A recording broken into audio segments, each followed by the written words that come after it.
Everything you thought you knew about the WWE schedule is gone. The script has been flipped. The ink is dry. And Triple H just dropped a bombshell that changes the landscape of 2026 forever. 9 new events, a legendary return, and a streaming revolution that will leave cable TV in the dust. Welcome to the new era. The year 2026 was always promised to be a year of change, but nobody expected the floodgates to open this quickly. For decades, the rhythm of the World Wrestling Entertainment calendar was predictable. You had your Monday nights, you had your Friday nights, and you had the monthly spectacle of a premium live event. But as of this morning, that traditional calendar has been smashed into pieces. We are looking at a fundamental shift in how the company operates, driven by the massive, multi-billion-dollar integration with Netflix. The headline grabbing attention right now is the announcement of 9 new major shows. While some mainstream outlets are reporting these simply as touring dates, inside sources and analysts know this is something far more significant. These aren't just house shows. These are 9 distinct high-production broadcast events designed to pave the road to WrestleMania 42 in Las Vegas. Why is this specific number 9 so important? Because it aligns perfectly with the new distribution strategy. We aren't just talking about cameras set up in an arena. We are talking about the road to WrestleMania becoming a serialized high-budget miniseries in itself. The announcement dropped on January 8th, sending Ticketmaster servers into a meltdown. We have confirmed dates for Portland, Seattle, Phoenix, San Antonio, Pittsburgh, New York City, Houston, San Jose, and Sacramento. But here is the detail most fans missed. Look at the venues: Madison Square Garden, the Golden One Center, the Climate Pledge Arena. These are fortress venues. WWE is planting its flag in the biggest media markets in North America for a specific reason. The Netflix era demands a cinematic backdrop. The era of the standard Raw episode is dead. Every single one of these 9 shows is being treated as a season finale caliber event. Triple H has gone on record saying that there is no off-season in WWE, but 2026 is introducing a new concept, the event series, by locking in these 9 specific dates. WWE is essentially creating a 9-episode arc leading directly to the grandest stage of them all, and the production value. It's rumored to be unlike anything we have seen on cable television. No commercial breaks, uncensored crowd reactions, and a grittier, more reality-based presentation that blurs the line between sport and entertainment. This is the aggressive expansion we were warned about. The TKO Group is not playing it safe. They are flooding the market with premium content because they know that in 2026, content is king. But a shiny new schedule is meaningless without the star power to back it up. And that is where the second half of this announcement comes into play. Because you cannot sell out Madison Square Garden on a Monday night in March without a name that transcends the industry. The schedule is set. The stage is built. Now, who walks through the curtain? The internet wrestling community loves a good rumor, but this time, the smoke has revealed a raging fire. Alongside the announcement of the 9 new massive touring shows, REPORTS have confirmed that a legendary return is locked in for this specific run. We aren't talking about a one-off appearance for a cheap pop. We are talking about a legend returning to the fold to anchor this new Netflix era. For months, speculation ran wild. Would it be Stone Cold Steve Austin, arguably the greatest draw in history, coming back for one more stunner? Would it be The Undertaker resurfacing for a cinematic match? While those names always float around, the intelligence points to one man. The Great One, the final boss, The Rock. Let's connect the dots. The announcement of these 9 shows specifically highlights major West Coast markets: Sacramento, San Jose, Phoenix. These are markets that are geographically friendly to Hollywood schedules. But more importantly, the synergy between Netflix and Dwayne Johnson is undeniable. With his film projects heavily tied to the streaming giant, it makes perfect corporate sense for The Rock to be the face of WWE's migration to the platform. But this isn't just about corporate synergy. It's about storylines. We left 2025 with the Bloodline saga in a state of absolute chaos. The High Chief moniker has been floating around. The return of The Rock in 2026 isn't just a nostalgia act. It is the final chapter of the Bloodline story. Imagine the scene. The first of these 9 new shows live on Netflix. No commercials, the screen goes black, and that electric guitar hits. The Rock's involvement elevates these 9 dates from episodes of Raw to must-see television. Sources suggest that The Rock will not just be a special guest enforcer, he is expected to take an on-screen role similar to his final boss character from early 2024, but with even more authority. He is the board member, the man who holds the keys to the kingdom, and his target, the undisputed champion. This return serves 2 purposes. First, it legitimizes the move to streaming for the casual fan who might be confused about where to watch. Second, it sets up the main event of WrestleMania 42 in Las Vegas. You don't book Allegiant Stadium without a marquee name on the poster. The Rock versus Roman Reigns, or perhaps The Rock versus Cody Rhodes in a title versus career scenario, is the only match big enough to fill that stadium. This legendary return changes the dynamic of the locker room. When The Rock is around, the air is different. The pressure is higher. The younger talent Braun Breaker, Carmelo Hayes, Trick Williams, they all have to step up or get swallowed whole by the shadow of the Brahma Bull. These 9 shows are going to be a gauntlet, a testing ground to see who can hang with the absolute best to ever do it. Do you think The Rock returning is best for business, or is he taking a spot from a full-time star? Let me know your honest opinion in the comments below. While the live shows and the legends grab the headlines, there is a third pillar to this announcement that is flying under the radar but might be the most revolutionary part of the 2026 strategy. Buried in the press release about the library rights and the new dates was the confirmation of WWE Unreal Season 2. For those who missed the first season, or for those who haven't connected the dots yet, Unreal is not just another documentary. It is the WWE's answer to Drive to Survive. It is the show that peels back the curtain completely. And in 2026, with Netflix as the partner, the gloves are coming off. The PG era of backstage content is dead. The announcement of these 9 new live shows coincides with the filming schedule for the next season of Unreal.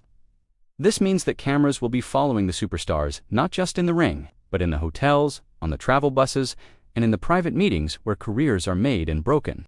This is a massive departure from the kayfabe-protecting style of the past. We are talking about seeing the real negotiation for WrestleMania spots, the real frustration of a writer's room meeting gone wrong, the real heat between superstars who genuinely don't like each other. Netflix thrives on drama, and they have reportedly demanded authentic conflict for the new slate of programming. Why does this matter for the 9 new shows? Because it creates a narrative. Fans will be watching Monday Night Raw to see the matches, but they will be tuning into Unreal to see the fallout. It creates a 24/7 ecosystem of content. If a wrestler botches a move in San Antonio on March 16th, you'll see the immediate backstage reaction on Netflix the following week.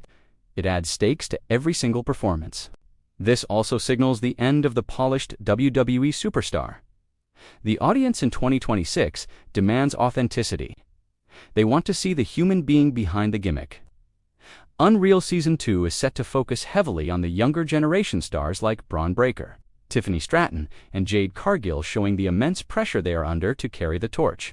Furthermore, the integration of the WWE library onto Netflix means that this new reality content can instantly link back to history. If Unreal covers a rivalry, the algorithm can immediately suggest the classic matches that inspired it. It is a closed loop of engagement that WWE has never had before. This reality docuseries expansion effectively counts as a new show in the weekly rotation. It's not just wrestling anymore, it's a character drama. And with the TV-14 rating rumors swirling, we might finally get the gritty, unfiltered look at the business that we have craved since the Attitude Era. The 9 new shows aren't just dates on a calendar.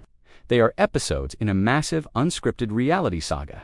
If we look closely at the 9 new shows announcement, we see a heavy focus on the United States road to WrestleMania. But where there is smoke, there is fire, and the international rumors for 2026 are burning hotter than ever. Analysts have noted a glaring omission in the domestic schedule, which points to a massive concurrent project, NXT Europe. For years, we heard whispers. We heard about the closing of NXT UK to make way for something bigger.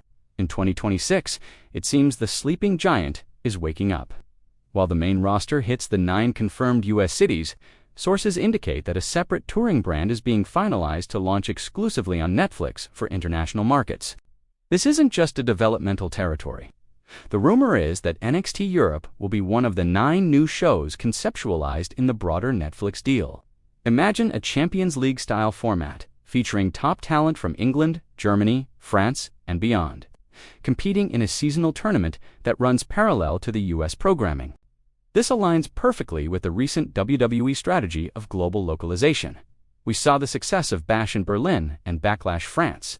The crowds were louder, more passionate, and more engaged than many domestic audiences. Netflix, being a global platform with a massive European subscriber base, is the perfect home for a dedicated European wrestling show. But it doesn't stop at Europe. There are rumblings of a Lucha Libre project based in Mexico. With the incredible popularity of stars like Dragon Lee and Rey Mysterio, a dedicated show focusing on the high-flying mask-wearing tradition of Lucha Libre would be a goldmine for streaming. It would allow WWE to tap into a rich cultural heritage without diluting the main roster product. These potential shadow shows explain why the roster has expanded so aggressively in the last year. You don't sign hundreds of athletes just to have them sit in catering at the Performance Center. You sign them to populate new brands. The 9 new shows title might technically refer to the Road to WrestleMania dates. But in the boardroom, it likely refers to the 9 distinct franchises WWE aims to have active by the end of 2026. Raw, SmackDown, NXT, NXT Europe, the Lucha Project, Speed, Unreal, Main Event, and the Premium Live Events. It is a diversification strategy. If you don't like the soap opera of Raw, watch the hard-hitting action of NXT Europe.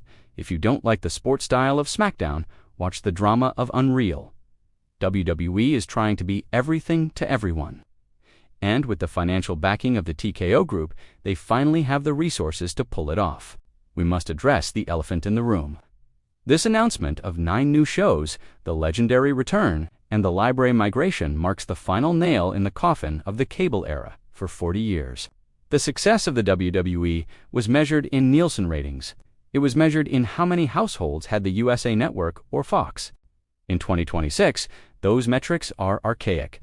By moving the Road to WrestleMania tour dates directly into the streaming conversation, WWE is telling us that watch time is the new currency. They don't care if you watch it live on Monday at 8 p.m., or if you binge-watch all 9 shows on a Saturday morning 3 weeks later. This fundamental shift changes how the shows are written. On cable, you have to write hooks before every commercial break to stop people from changing the channel. On Netflix, there are no commercials. This means matches can go longer, promos can breathe. The pacing of the show can finally feel like a sport rather than a vehicle for selling detergent and pickup trucks. This is why the announcement of the 9 dates is so crucial.